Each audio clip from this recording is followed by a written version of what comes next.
ആകയാൽ അങ്ങേ ആത്മാവാൽ മഞ്ഞ കണം പോലെ കാണിക്കകൾ പവിത്രമാക്കണമേ. അങ്ങനെ ഞങ്ങൾക്കാണ് ഇവ ഞങ്ങളുടെ കർത്താവായ യേശുക്രിസ്തുവിന്റെ ശരീരവും രക്തവുമായി തീരുമാനം.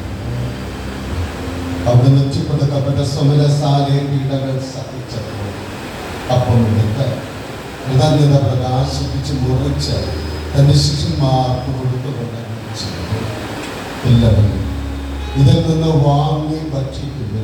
എന്തെന്നാൽ ഇത് നിങ്ങൾക്ക് വേണ്ടി അർപ്പിക്കുവാനിരിക്കുന്ന എൻ്റെ ശരീരമാണ്.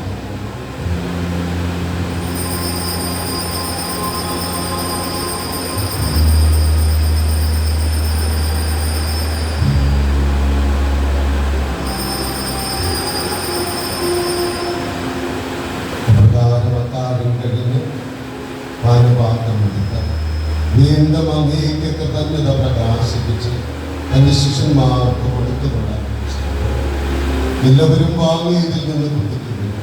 എന്തെന്നാൽ ഇത് നിങ്ങൾക്ക് വേണ്ടിയും അനേകർക്ക് വേണ്ടിയും പാപമോചനത്തിനായി ചിന്തപ്പെടാനിരിക്കുന്ന എന്റെ രക്തത്തിന്റെ നവീനവും സനാതനവുമായ ഉടമ്പടിയുടെ പാനപാത്രമാകുന്നു. ഇത് നിങ്ങൾ എന്റെ ഓർമ്മയ്ക്കായി ചെയ്യുന്നു.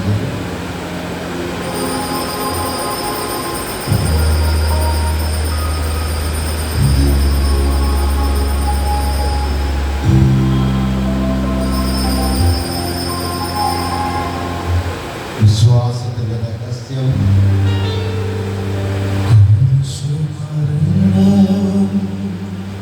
ഉദ്ധാരവും വഴി ഞങ്ങളെ വീണ്ടെടുത്ത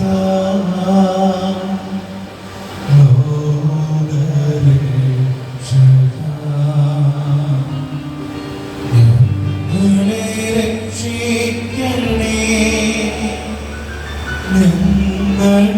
രക്ഷിക്കണേ. ആകയാൽ കർത്താവേ, അവിടുത്തെ മരണവും ഉയർപ്പും ഓർത്തുകൊണ്ട് അങ്ങേ തിരുമുമ്പിൽ നിൽക്കുന്നതിനും അങ്ങയെ പരിചരിക്കുന്നതിനും അർഹരാക്കി തീർത്തതിനും ഞങ്ങൾ നന്ദി പറഞ്ഞുകൊണ്ട് ജീവന്റെ അപ്പവും രക്ഷയുടെ പാനപാത്രവും ഞങ്ങൾ അങ്ങേക്ക് അർപ്പിക്കുന്നു. ക്രിസ്തുവിന്റെ ശരീരത്തിലും രക്തത്തിലും പങ്കുചേരുന്ന ഞങ്ങളെ പരിശുദ്ധാത്മാവിൽ നിന്ന് അയച്ചേർക്കണമെന്ന് താഴ്മയോടെ അപേക്ഷിക്കുന്നു. കർത്താവേ, ലോകമെങ്ങും വ്യാപിച്ചു കിടക്കുന്ന അങ്ങേ സഭയോർക്കുന്നു.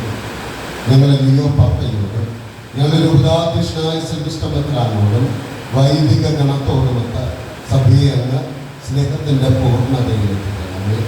ഉയർപ്പിന്റെ പ്രത്യാശയോടെ നിദ്ര കൊള്ളുന്ന ഞങ്ങളുടെ സഹോദരങ്ങൾ അങ്ങേ കാരുണ്യത്തിൽ മരണമടഞ്ഞ സകലരെയും അങ്ങ് ഓർക്കുകയും അങ്ങേ മുഖത്തിന്റെ പ്രകാശത്തിലേക്ക് അവരെ സ്വീകരിക്കുകയും ചെയ്യുന്നു. ഞങ്ങളെല്ലാവരിലും കഴിയണമെന്ന് ഞങ്ങൾ പ്രാർത്ഥിക്കുന്നു.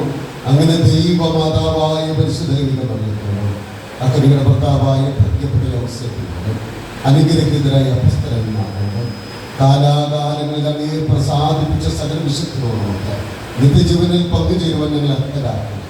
അങ്ങേ പുത്രനായ യേശുക്രിസ്തു വഴി ഞങ്ങൾ അങ്ങയെ സ്തുതിക്കുകയും മഹത്വപ്പെടുത്തുകയും ചെയ്യുന്നു.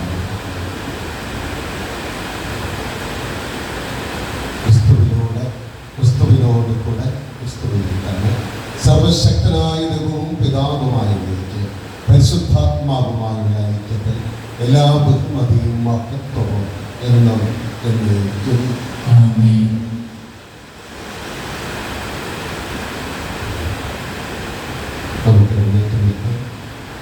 രക്ഷാകരമായ കൽപ്പനകളാൽ ബോധിതരായി ദിവ്യോപദേശത്താൽ രൂപവൽകൃതരായി നിർഭയം നമുക്ക് എത്തിച്ചേരാം.